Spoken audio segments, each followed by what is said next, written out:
कर रही हूँ नमन, इनसे महके सदा, इनसे महके सदा गीतों का चमन। सादर नमन मित्रों, आप सब लोग मुझे जानते हैं। मैं डॉक्टर इंदा गुप्ता यथार्थ, राजस्थान से महिला चिकित्सक, काउंसलर, समाज सेविका। उससे पहले काव्य रस प्रेमी हूँ मैं। काव्य रस किया बहुत शगल है मेरा, बहुत ही मुझे पसंद है काव्य। मेडिकल के स्टूडेंट होने के बावजूद भी, महिला चिकित्सक होने के बावजूद भी आपका ये काव्य मंच मुझे बार बार अपनी ओर खींचता है। किसी न किसी वजह से, किसी न किसी कारण से मैं बार बार आप लोगों के सम्मुख आती हूँ। और ये जो मंच हमें सजा कर दिया है हमारे मित्रवत गुरु आदरणीय विज्ञात जी ने, उनकी जितनी मैं प्रशंसा करूं उतनी कम होगी। इतने सरल, सौम्य, डाउन टू अर्थ बंदे के साथ मित्रता मिलना भी एक सौभाग्य की बात होती है। इस मंच की सशक्तता को कायम करने में मेरी प्रिय सखी आदरणीय नीतू जी का भी बराबर का हाथ है। मैं उन्हें भी आभार व्यक्त करती हूँ। मित्रों, आज मैं आपके सम्मुख जो लेकर आई हूँ अति विशेष है।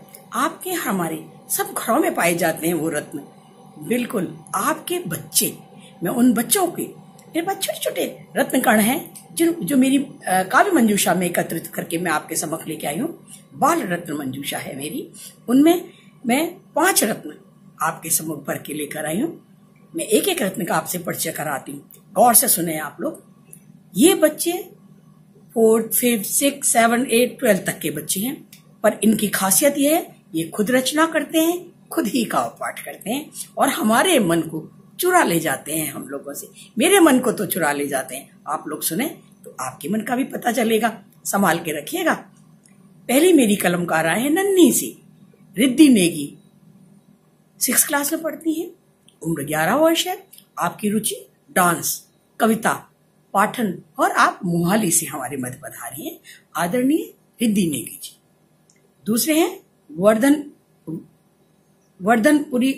वर्धनपुरी, क्लास 8 से है, उम्र 16 साल है। रुचि कविता लिखना, पढ़ना, किताबें पढ़ना, घूमना, फुटबॉल खेलना। आप हमारे मध्य मोहाली से आए हैं आदरणीय वर्धन जी। तीसरे हमारे हैं हर्षित जी, कक्षा 6 के छात्र हैं, उम्र 11 वर्ष। रुचि गायन, लेखन, पेंटिंग, शतरंज। स्थान पंचकुला से हमारे मध्य पधारे हैं। चौथी है हमारी श्रद्धांजलि कर, कक्षा 9वीं की छात्रा है, उम्र 13 वर्ष। रुचि आपकी है पेंटिंग में, काव्य लिखना। आप पंजाब से हमारे मध्य पधारी हैं। और 5वीं अंतिम रत्न है मेरी गुरलीन जी।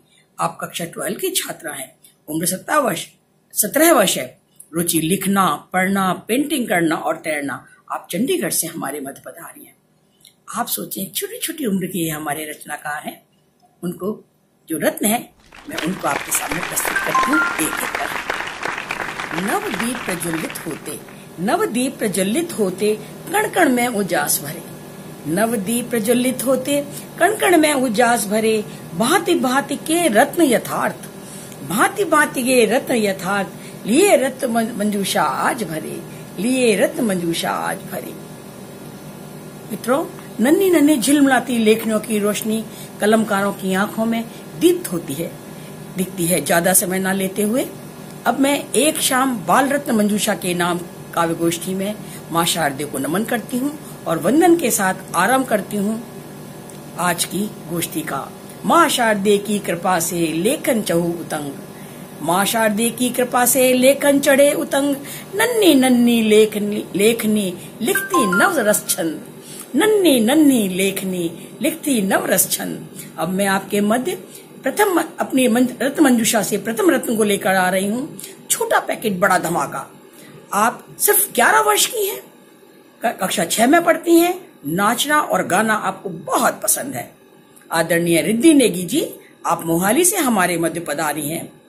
नन्ही सी छोटी सी भोली सी आई एक परी, नन्ही सी छोटी सी भोली सी आई एक परी। कलम की सुगंध में जादू की एक छड़ी, कलम की सुगंध में जादू की एक छड़ी।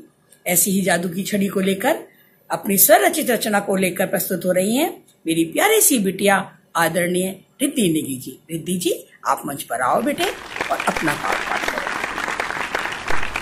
आप सभी को मेरा नमस्कार। मैं रिद्धि नेगी कक्षा 6 की छात्रा मोहाली से हूँ। आज कलम की सुगंध साहित्यिक मंच के सभी गुणीजनों को मेरा सादर प्रणाम। मैं डॉक्टर इंदिरा गुप्ता मैम जी का तहे दिल से आभार व्यक्त करती हूँ, जिन्होंने मुझे आज इस मंच में अपने बोल प्रस्तुत करने का यह अवसर प्रदान किया। हमारे हिंदी अध्यापिका श्रीमती नीरजा मैम द्वारा पढ़ाए गए पाठ जो देखकर भी नहीं देखते में दिए गए सृजनात्मक कार्य आंख पर पट्टी बांधने के अनुभव की अनुभूति प्रस्तुत करने जा रही हूँ। लीजिए, प्रस्तुत है मेरी कविता जब मेरी आंख पर कपड़ा था। जब मेरी आंख पर कपड़ा था, दिखता था सिर्फ धुंधला धुंधला। चलती थी पकड़कर डंडा, बस लगता था गंदा गंदा। मन करता था खोलूं पट्टी, मन करता था खोलूं पट्टी। तब आई मैम की बात याद, नहीं तोड़नी उनकी बात। चाहे टकराऊं बार बार, चाहे टकराऊं बार बार। रखी पट्टी आंखों पर, जब तक चल सकती थी मैं। सोचा कितना मुश्किल है, सोचा कितना मुश्किल है जीवन बिना आंखों के। कभी उतारती फिर लगाती, बस यह करती पट्टी का खेल। आखिर पहुंची जब मंजिल पर, आखिर पहुंची जब मंजिल पर। खुशी हुई थी ऐसे, पट्टी उतरी नाची मैं तो फिर कभी नहीं जैसे। पट्टी उतरी नाची मैं तो फिर कभी नहीं जैसे। धन्यवाद। क्या बात, क्या बात। सचमुच सचमुच रिद्धि जी, आपने बड़े धमाके के साथ मंच को आज के काव्य का आगाज किया। प्यारी सी नन्ही बिटिया मेरी। अब हम दूसरे रत्न को लेकर आ रहे हैं अपनी रत्न मंजूषा में से। वो भी अनुपम आभा वाला है। आसमान में उड़ता रॉकेट सा। आप कक्षा 8 के छात्र हैं, उम्र 13 वर्ष। रुचि कविता लिखना, पढ़ना, किताबें पढ़ना, घूमना, फुटबॉल खेलना। आप सोहाली से हमारे मध्य पधारे हैं। नन्हे कलाकार वर्धन, आदरणीय कलमकार वर्धनपुरी जी। शब्द गोल फुटबॉल से, शब्द गोल फुटबॉल से करते ऐसी मार। शब्द गोल फुटबॉल से करते ऐसी मार। पाठक सुनकर दंग है, पाठक सुनकर दंग है। ये है वर्धन जनाब, पाठक सुनकर दंग है। ये है वर्धन जनाब। आइए वर्धन जी, बेटा आओ मंच पर और अपना काम करो। मेरे आका, प्रथम प्रणाम मेरे गुरुजनों व माता पिता को। तत्पश्चात वंदन कंठ व विद्या की देवी माँ सरस्वती को, जिनके ही आशीर्वाद स्वरूप आज मैं आप सबके समक्ष अपनी एक स्वरचित कविता लेकर प्रस्तुत हूँ। प्रणाम व आभार। कलम की सुगंध साहित्यिक मंच के सभी गुणीजनों को मैं वर्धनपुरी मान मोहाली से कक्षा 8 का विद्यार्थी डॉक्टर इंदिरा गुप्ता यथार्थ जी का तहे दिल से शुक्रिया व आभार प्रकट करता हूँ, जिन्होंने मुझे यह अवसर दिया कि मैं आप सबके समक्ष आकर अपनी एक छोटी सी कविता प्रस्तुत करूं। कोरोना महामारी ने हम सबको एक बार तो घर में बंद कर ही दिया था, परंतु हम बच्चे तो अभी भी घर पर ही बंद हैं। इसी आशावादी सोच को ध्यान में रखते हुए मैंने अपनी एक छोटी सी कविता चहूं और सुंदरता बिखर रही है लिखी है। आशा है आप सभी को पसंद आएगी। मत सोचो सब खत्म हुआ है, मत सोचो सब खत्म हुआ है, कुछ पल को बस थम सा गया है। प्रकृति फिर से निखर रही है, चहूं और सुंदरता बिखर रही है। क्यों भागा भागा सा जीवन था, क्यों भागा भागा सा जीवन था। चिंता में मग्न हर एक जन था, हाथ को हाथ ना सूझता था, चहूं और बस एक हुजूम था। कुछ तो पाप किए हमने, कुछ तो अन्याय किए हमने, कितने निसहाय जीवों को यूं ही प्राण दंड दिए हमने। ईश्वर की कलम न्याय लिख रही है, चहूं और सुंदरता बिखर रही है। हर नदी को नाला क्यों कर दिया हमने, क्यों इतना कचरा भर दिया हमने। राम और कृष्ण की धरा को क्यों चिथड़े चिथड़े कर दिया हमने। सपनों की गहरी दुनिया में, सपनों की गहरी दुनिया में कृष्ण की मुरली मधुर बज रही है, चहूं और सुंदरता बिखर रही है। यह तो कुछ पल का विराम है, लॉकडाउन जिसका नाम है। हमारे ही कुछ अच्छे कुछ बुरे कर्मों का यह परिणाम है। विद्यालय और कार्यालय चलकर घर पर आया है। विद्यालय और कार्यालय चलकर घर पर आया है, यह भी तो लॉकडाउन की ही माया है। फिर से माँ भारती स्वप्न कुछ नए रच रही है, चहु और सुंदरता भी कर रही है। आएगा वो समय कोलाहल फिर से आएगा। हर बच्चा विद्यालय, युवा कार्यालय जाएगा। मित्र फिर से मिलेंगे खुले गगन में। मित्र फिर से मिलेंगे खुले गगन में। बच्चन फिर खेलेगा हो हृदय मगन में। नव जीवन नव संचार की बेला विचर रही है, चहु और सुंदरता बिखर रही है। चहु और सुंदरता बिखर रही है। चहु और सुंदरता बिखर रही है। धन्यवाद। क्या बात, वाह भाई वर्धन बाबू, आप तो छा गए भाई मंच पर। अब आ रहे हैं हमारे बीच मास्टर हर्षित बोस। कक्षा 6 के छात्र हैं, उम्र 11 वर्ष है, रुचि गायन, लेखन, पेंटिंग में है। आप शतरंज के जबरदस्त खिलाड़ी हैं। आप पंचकुला पंजाब से आते हैं। आपके बारे में क्या कहें, शतरंज के दाव के साथ ही रचना रच जाते हैं। शब्द शब्द में दाव है, शब्द शब्द में दाव है, दावों में शतरंज। शब्द शब्द में दाव है, दावों में शतरंज। हर्षित जी आते मंच पर, सावधान रहे सभी बंद। हर्षित जी आते मंच पर, सावधान हो बंद। आदरणीय हर्षित जी आए बेटा मंच पर और अपना काम करें। मैं हर्षित बोस पंचकुला में रहता हूँ। मैं 6ठी क्लास में पढ़ता हूँ। कलम की सुगंध से जोड़ने के लिए डॉक्टर इंदिरा गुप्ता यथार्थ आंटी का आभार व्यक्त करता हूँ। सभी को नमन करता हूँ। मेरी स्वरचित कविता का शीर्षक है नाम में क्या रखा है। नाम में क्या रखा है दोस्तों, नाम में क्या रखा है दोस्तों। पूछना है तो पूछो हालत इस संसार की। नाम में क्या रखा है दोस्तों, पूछना है तो पूछो हालत इस संसार की। कोविड-19 से हुआ बेहाल जो, बचा के रखना अपनी जान जी, बचा के रखना अपनी जान जी। सोचो उस महान की, सोचो उस महान की जो है एक प्रधानमंत्री बना। सोचो उस महान की जो है एक प्रधानमंत्री बना। थोड़ा सा तो सोचा करो, कैसे कर लेता है इतना काम जी, कैसे कर लेता है इतना काम जी। सोचो उन महान की, सोचो उन महान की जो लड़ते हैं हमारे लिए। सोचो उन महान की जो लड़ते हैं हमारे लिए। थोड़ी सी तो प्रार्थना करो जो गवाते अपनी जान जी, जो गवाते अपनी जान जी। सोचो उन महान की, सोचो उन महान की डॉक्टर पुलिस आदि। सोचो उन महान की डॉक्टर पुलिस आदि। थोड़ा सा तो सम्मान करो जो जोखिम में डाले अपनी जान जी, जो जोखिम में डाले अपनी जान जी। नाम में क्या रखा है दोस्तों, नाम में क्या रखा है दोस्तों। पूछना है तो पूछो हालत इस संसार की। नाम में क्या रखा है दोस्तों, पूछना है तो पूछो हालत इस संसार की।